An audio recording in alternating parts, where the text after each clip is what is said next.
जब मेरा पति रोज ऑफिस जाता तो जाने से पहले मुझे एक लाल रंग की साड़ी देकर कहता, आज शाम को मेरे ऑफिस से आने से पहले इसे पहन लेना और अच्छे से तैयार होकर बैठना। आज हमारे यहाँ बहुत खास मेहमान आ रहे हैं।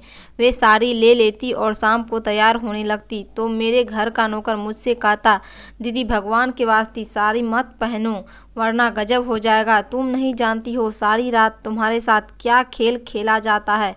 आज तुम यह साड़ी मुझे दे दो। आज यह साड़ी पहनकर तुम्हारी जगह मैं बैठूंगा और तुम छिपकर सब कुछ देख लेना, फिर तुम्हें मेरी बात पर भरोसा हो जाएगा। तुम सबको समझ जाओगी। लेकिन मुझे अपने नौकर की सारी बातें झूठी लगती थी, क्योंकि मुझे साड़ी पहनने के बाद कुछ भी याद नहीं रहता था। लेकिन आज उसने मुझसे बहुत ज़्यादा जिद की और मेरे आगे हाथ जोड़ने लगा तो मैंने उसे अपनी साड़ी दे दी। उसने मेरी साड़ी पहन ली और अपने सर पर एक लंबे बालों की वेग लगा ली। औरतों की तरह तैयार होकर मेरे कमरे में बैठ गया। रात को जब मेहमान आए तो मेरा पति एक एक करके उन्हें कमरे में ले जाता, मगर कुछ समय बाद यह देखकर मेरे पैरों तले जमीन निकल गई। जब हम मेहमानों ने मेरे नौकर के साथ शाम के 5 बज रहे थे, सब सोकर उठी तो मेरे घर में हर तरफ चहल पहल मची हुई थी। मेरी माँ मेरे छोटे भाई से कह रही थी कि जल्दी मार्केट जाओ और अच्छा सा नाश्ता लेकर आना और देखना कोई चीज़ न रह जाए। जब मैंने अपनी माँ से पूछा तो मुझे पता लगा कि हमारे घर पर रिश्ते के लिए कुछ मेहमान आ रहे हैं। फिर माँ ने मुझसे कहा कि एक अच्छा सा सूट पहनकर तैयार हो जाओ। मैं अपनी माँ को देखने लगी, लेकिन मैंने उनसे कुछ नहीं कहा। एक नया जोड़ा निकालकर पहन लिया और हल्का फुल्का सा मेकअप कर लिया। थोड़ी देर बाद वो रिश्तेदार वाले मेहमान हमारे घर पर आ गए। मैंने उनको ड्राइंग रूम में बैठाया और खुद भी उनके साथ बैठ गई। मुझे उन्होंने कहा कि मैं चाय बना लूँ। घबराहट की वजह से मेरे तो हाथ पैर फूल रहे थे, पर मैंने चाय बनाई और चाय मेरी माँ ने इशारा किया तो मैं चाय की ट्रे लेकर मेहमानों के सामने आकर बैठ गई। उनमें से एक औरत मुझे गौर से देख रही थी। मुझे उसी समय अंदाज़ा हो गया था कि मैं उन्हें पसंद आ चुकी हूँ। उनके देखने का तरीका बता रहा था और बाकी लोगों को भी मैं और मेरे परिवार वाले पसंद आ गए। अगले दिन उन्होंने हमारे घर पर फ़ोन करके बता दिया कि हमारे तरफ से हाँ है। माँ ने भगवान का शुक्रिया किया और भगवान का नाम लेकर मेरी मंगनी इस प्रकार से कर दी और 3 महीने बाद की शादी की तारीख तय हो गई थी। इन 3 महीनों में फ़ोन थोड़ी बहुत करके और मुझे मेरे फ़ोटो मांगते थे। मैं उन्हें मना कर देती थी। खैर, हमारा इंतज़ार की घड़ियां ख़त्म हुई और वह दिन आ गया जब मैं प्रणव की दुल्हन बनकर उसके घर पर आ गई। शादी की रात के बारे में जो सपने मैंने देखे थे और सभी सच हो गई थी। मेरा घूंघट उठाते ही प्रणव ने बहुत ज़्यादा तारीफ़ की और मेरा हाथ पकड़कर मुझसे कहने लगे कि तुम जानती हो मैं तुमसे कितना मोहब्बत करता हूँ। जब मैं पहली बार तुम्हें देखा तो उसी समय मैं सोच लिया था कि दुल्हन बनने के लायक सिर्फ तुम ही हो। तुम मुझे सारी लड़कियों से अलग लगी थी। मैं तुम्हारा ज़िंदगी भर ख्याल रखूँगा। मैं चाहता हूँ कि तुम मुझे इतनी खूबसूरत दिखाओ। घर के कामों के लिए यहाँ बहुत सारे नौकर हैं। तुम्हें यहाँ पर कोई काम करने की ज़रूरत नहीं है।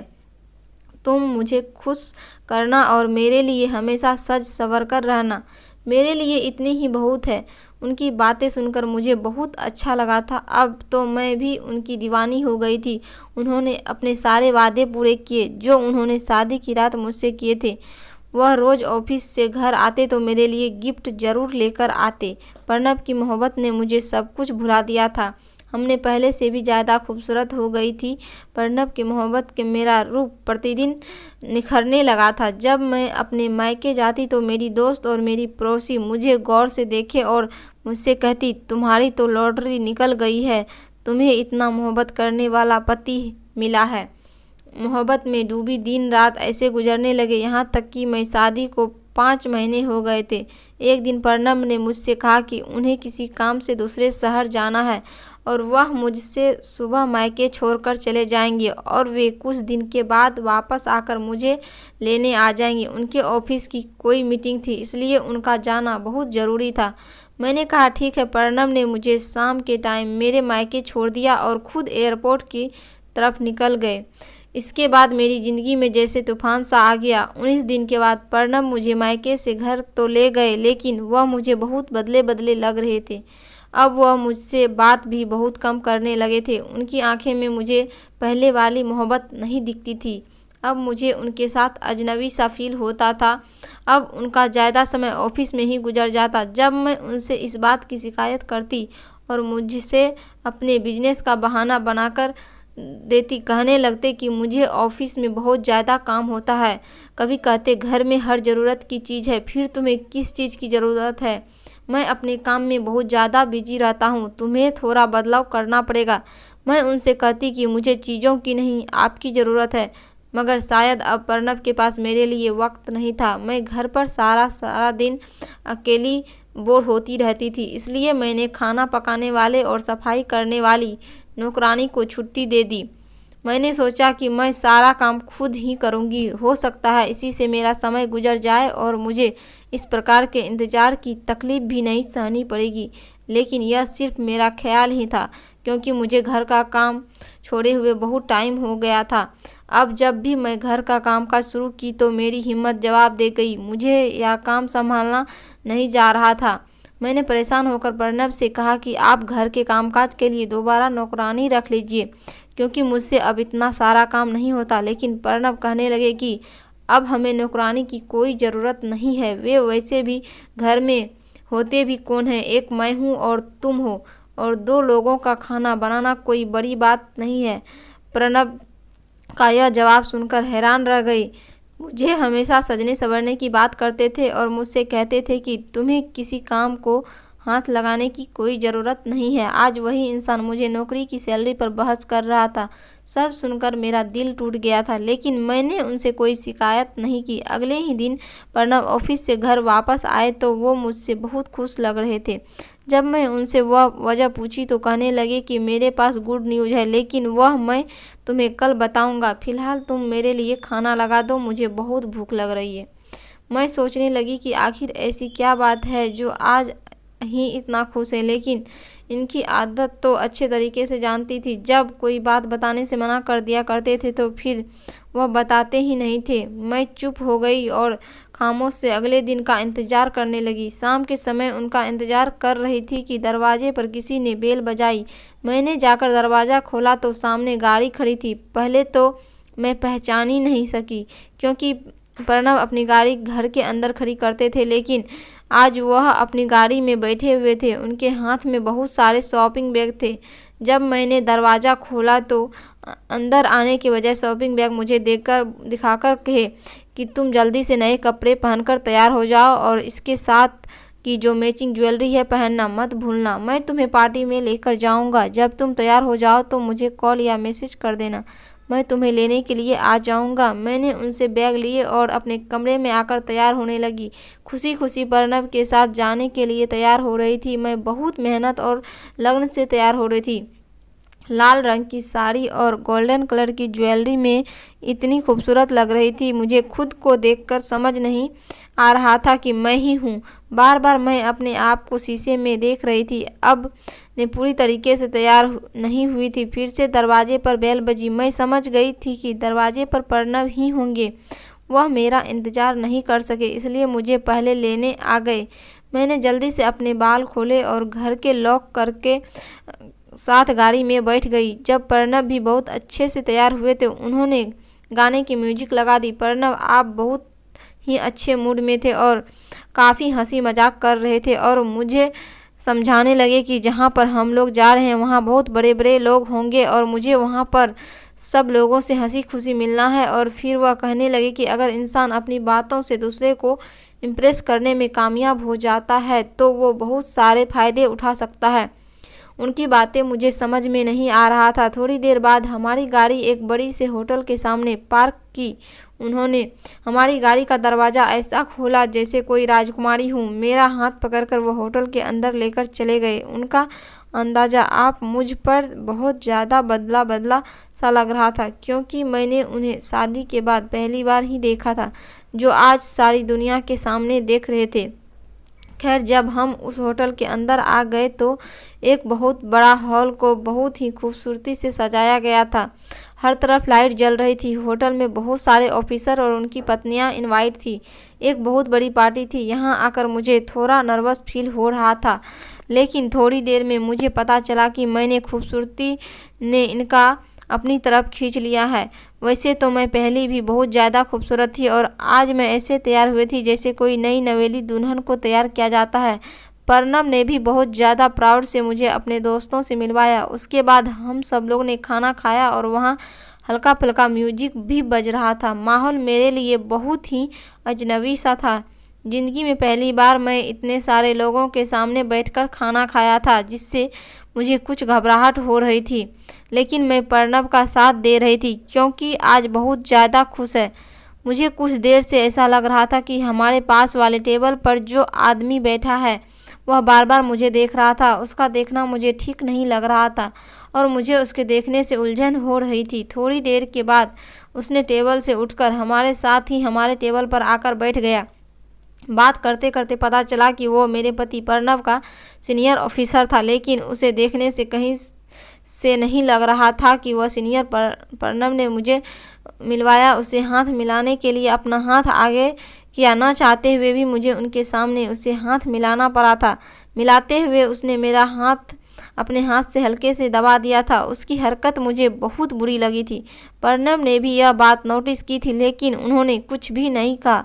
वह चुप रहे। मुझे अपने पति की इस हरकत पर बहुत हैरत हो रही थी कि भला यह सब कुछ कैसे बर्दाश्त कर रहे हैं। प्रणव ने मुझे बताया कि यह करण जोशी है। अगर चाहे तो मुझे बहुत जल्दी प्रमोशन मिल सकता है।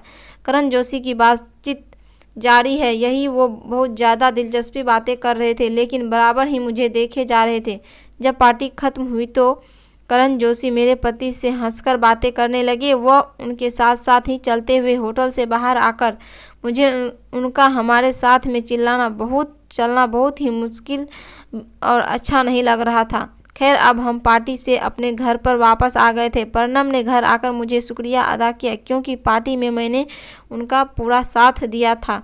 ऐसे खुशी में प्रणव ने मुझे वादा किया कि वह जल्दी ही घर में किसी नौकरानी का इंतज़ार कर देंगे। बस अब मुझे उनके साथ ऐसे पार्टियों में जाना होगा और उनके बड़े बड़े अफसर से मेलजोल बढ़ाना होगा। अगले दिन जब मैं सोकर उठी तो 12 बज रहे थे। प्रणव खुद ही से नाश्ता करके घर से ऑफिस के लिए निकल गए थे। 1 घंटे बाद मैं खड़े होकर बैठी तो दरवाजे पर किसी ने बेल बजाई। उस समय मेरे पति घर पर नहीं होती थे और वह उस समय कभी घर पर आते भी नहीं थे। मैं सोच रही थी कि पता नहीं कौन है। जब मैं दरवाज़ा खोला तो प्रणव हैं। उनके घर पर वापस आने पर मुझे बहुत ज़्यादा हैरत हुई, लेकिन उनके ब्लॉगर में मैंने लड़के को खड़ा हुआ देखा तो मैं समझ गई थी कि लड़के की उम्र 17 से 18 की होगी। उसका रंग सफ़ेद था। प्रणव ने मुझे उन लड़कों से मिलवाया। मुझसे कहने लगे कि यह सामूहिक में बहुत ही जिम्मेदार और सभी बच्चा है, हर काम करना जानता है। इसे कुछ समय होटल में भी काम किया है। यह घर के सारे कामों से लेकर गाड़ी चलाना भी जानता है। प्रणव ने उनकी तरफ इशारा करते हुए उनका कंधा ठोका तो उसने अपनी नज़रें नीची कर ली। मुझे उनका यह अंदाज़ा बहुत अच्छा लगा। प्रणव ने मुझे बताया कि यह बहुत ही गरीब और घर का है। आज सुबह तुम सो रही थी तो मैं घर से बिना नाश्ता किए चला गया था। मैंने सोचा कि किसी ढाबे पर ही नाश्ता कर लूँगा। वहाँ मेरी मुलाकात रिशु से हुई। यह मुझे बहुत ही अच्छा लगा और उसने मुझे बहुत अच्छा नाश्ता बनाकर खिलाया। मैं इनसे ज़्यादा तनख्वाह देने की बात करने अपने साथ लेकर आ गया। यह तुम्हारी हर काम में मदद करेगा और तुम्हारे छोटे भाई की तरह ख्याल रखेगा। उन्होंने रिशु की तरफ देखा तो उसने जी हाँ में सर हिला दिया। मैंने भी सुकून की सांसें ली क्योंकि नौकरानी की फौज से जान छूटी। अच्छा है, एक ही नौकर घर के सारे काम कर लेगा। मुझे भी आसानी होगी और ज़्यादा खाना पकाना भी नहीं पड़ेगा। रिशु ने मुझे बहुत आराम पहुंचाया और सारे काम आंटी से भी ज़्यादा अच्छे से करता था और कोई फालतू बात भी नहीं करता था। आप बहुत ज़्यादा चैन से हो गई थी। सालों उसे मुझसे हमदर्दी सी हो गई थी। अब वह मुझे मेरे छोटे भाई की तरह ही लगता था और मुझे भी दीदी कहता तो मुझे एहसास होता कि इसके दिल में मेरे लिए कितनी जगह है। जब मैं सुबह उठी तो रिशु ने अपने कमरे में नहीं था। मुझे फिक्र होने लगी कि पता नहीं कहाँ चला गया। मैं बाहर जाकर देखा तो वह लॉन में बैठा हुआ रो रहा था। उसके आंसू देखकर समझ गई कि जरूर उसकी कोई न कोई मजबूरी होगी या उसके घर में कोई परेशानी होगी, वरना वह इस तरीके से नहीं रोता। तो हमेशा हंसी खुशी रहने वाला लड़का।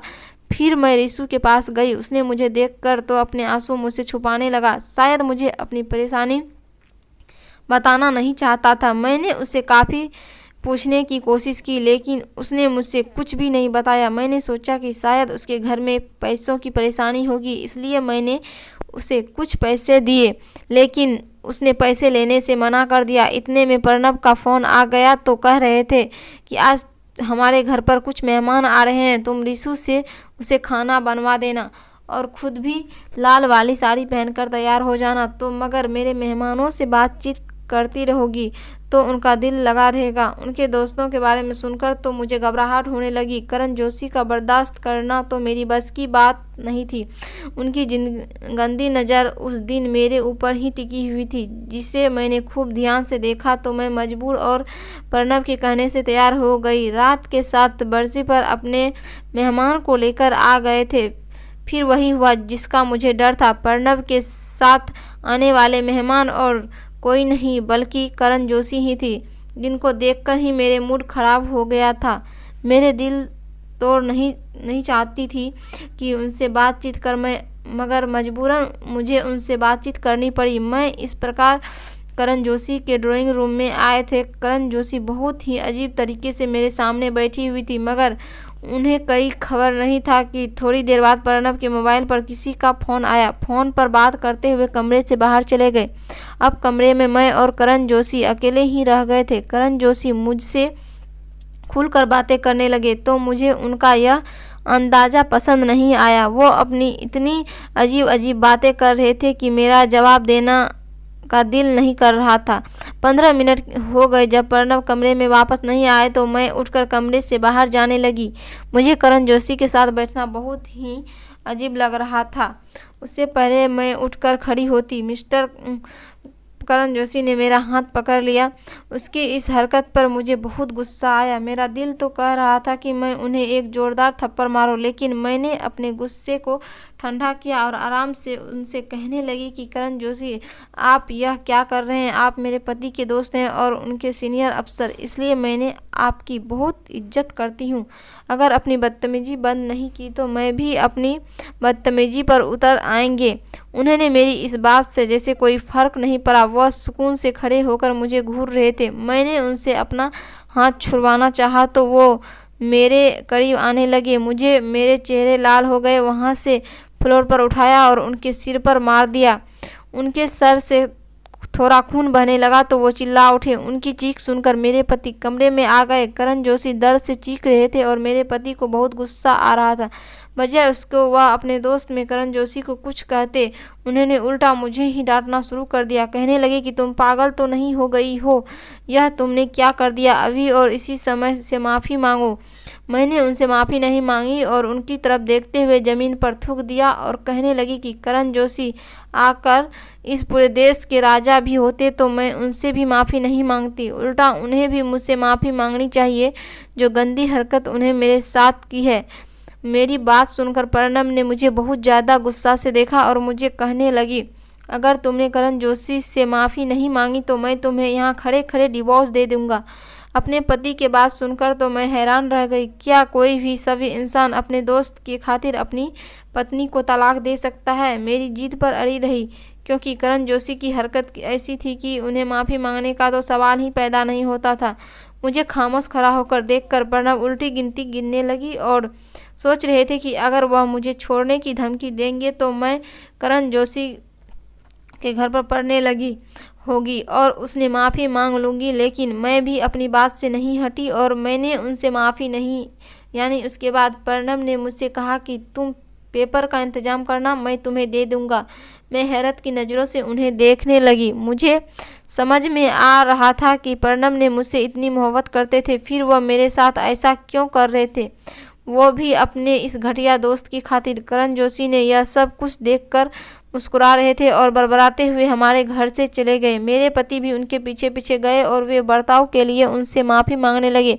थोड़ी देर बाद जब प्रणव घर के अंदर वापस आए तो उनका मूड ऐसा था जैसा कुछ हुआ ही न हो, लेकिन मेरी तो दुनिया ही उजड़ चुकी थी। मैं अपने कमरे में जाकर अपना बैग पैकिंग करना शुरू कर दिया और इस समय घर से निकलने लगी तो प्रणव ने मुझे कमरे में बंद कर दिया। मैंने दरवाज़ा खटखटाया मगर उन्होंने नहीं खोला। थोड़ी देर बाद वो अंदर आ गए और मुझसे कहने लगे कि क्या हुआ। मैंने जो कुछ भी तुमसे कहा है वो गुस्से में कह दिया कि हमारी बसी हुई मोहब्बत मेरी छोटी सी बात पर ख़त्म हो जाएगी। ज़्यादा लड़कियों की तरह हंगामा मत करो, जो कुछ भी हुआ है उसे भूल जाओ। खबरदार, जो तुमने मेरे घर से निकलने की कोशिश की तो तुम्हारी टांगें तोड़ दूंगा। वैसे भी दरवाजे पर लॉक लगा हुआ है। मैं तुम्हें बाहर जाने की ज़रूरत नहीं है और इजाज़त भी नहीं दूंगा। जब तक मैं न कहूँ तुम घर से बाहर नहीं निकल सकती। तुम हर सूरत में मेरे अफसर को खुश करना होगा, वरना मुझसे बुरा कोई नहीं होगा। अपने पति का ऐसा रूप देखकर तो मेरे पैरों तले ज़मीन निकल गई। इस हद तक गिर सकती है मैंने कभी सोचा भी नहीं था। इस सारे हंगामे की खबर शाम हो चुकी थी, क्योंकि कमरे में पड़ी भला और पाठ के टुकड़े समेटने के लिए मैंने उसे ही कहा था। जब प्रणव ने मुझे यह कमरे में बंद कर दिया था और मैं सहम से रहमो करम पर आ गई थी, मेरे पति ने उसे सख्ती से समझाया था कि मुझसे कोई बात न करे। अगले ही दिन फिर घर से ऑफिस के लिए चले गए। उसके कहने के अनुसार रिशु ने मुझे खाना दिया। मैं अपने घर में कैद होकर रह गई थी और अपने नौकर की मोहताज तो हो गई। मैंने रिशु को उसकी माँ बहन का वास्ता दिया और उसके आगे हाथ जोड़कर मदद मांगती रही, तो उसका दिल मेरे लिए पिघल गया और कहने लगा कि दीदी तुम फिक्र मत करो, तुम्हारी सब जिम्मेदारी मेरी है, कोई भी तुम्हें छू भी नहीं सकता।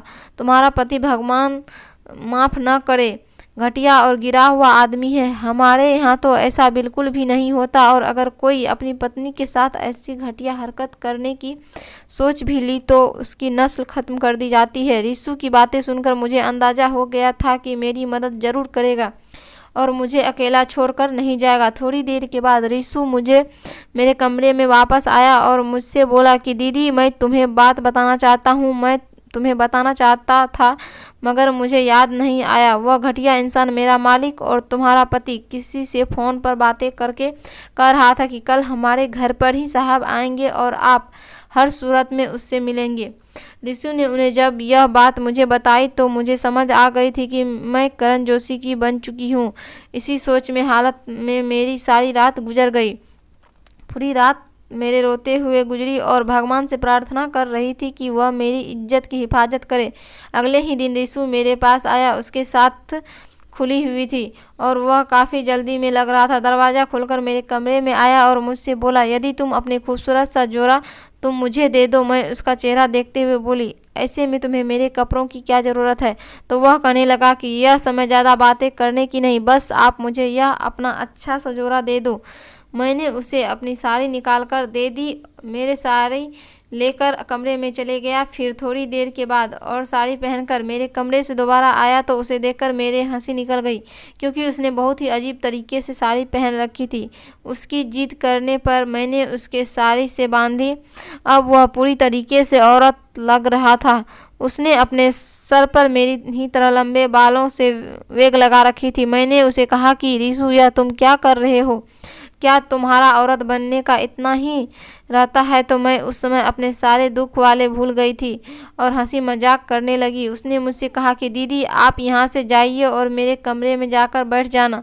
हमारे घर में आज उसके साथ एक और लड़का आया हुआ है जो रिशु का दोस्त था। थोड़ी देर बाद मुझे अपने घर में किसी के आने की आवाज़ आई। जूतों की आवाज़ मेरे कानों की तरफ आ रही थी। मेरा दिल बहुत ज़्यादा घबरा रहा था और फिर मेरे कमरे का दरवाज़ा अंदर से लॉक होने की आवाज़ आई। कुछ देर बाद ही मेरे कमरे से चीखने चिल्लाने की आवाज़ आने लगी। घर में शोर मच गया। कमरे से बाहर निकले जब मैं अपने कमरे के पास पहुंची और मैंने दरवाज़ा खोलकर देखा तो वहां का माजरा ही कुछ अलग ही था। करण जोशी के कपड़े फटे हुए थे सामने और उसका दोस्त करण जोशी को मार रहे थे। करण जोशी बाकी तो हालत ख़राब हो रही थी। मैंने उसे मना किया लेकिन उस पर तो भूत सवार हो गया था। करण जोशी की जब हालत ख़राब हो गई थी ऋषि ने उसे छोड़ दिया और एक तरफ बैठ गया। मैं उसका कमरे देखने लगी और मेरे दिल में हैरानी हो रही थी। मैं अब खतरे से खाली नहीं थी। इसलिए करण जोशी को कमरे में बंद करके और उसके मुंह में कपड़ा ठूंस दिया। रिशु ने मुझे गाड़ी में बैठाकर मेरे घर ड्रॉप करके खुद न जाने कहाँ चला गया। मैंने अपने माता पिता को सारी बात बताई तो वह उसी समय मुझे शहर से लेकर दूसरे शहर लेकर चले गए। प्रणव की जान पहचान बहुत दूर तक थी। उसने मुझे डिवोर्स दे दी थी, मगर वह अपना बदला लेना नहीं भूला था, क्योंकि मेरे जरिए अपने अफसर को खुश करके प्रमोशन लेना चाहता था। वह कभी भी मुझसे अपना बदला ले सकता था। कुछ दिनों बाद ही मेरी शादी मेरी माँ के दोस्त के बेटे से हो गई। मैं अपने घर में अपने पति के साथ बहुत खुश थी।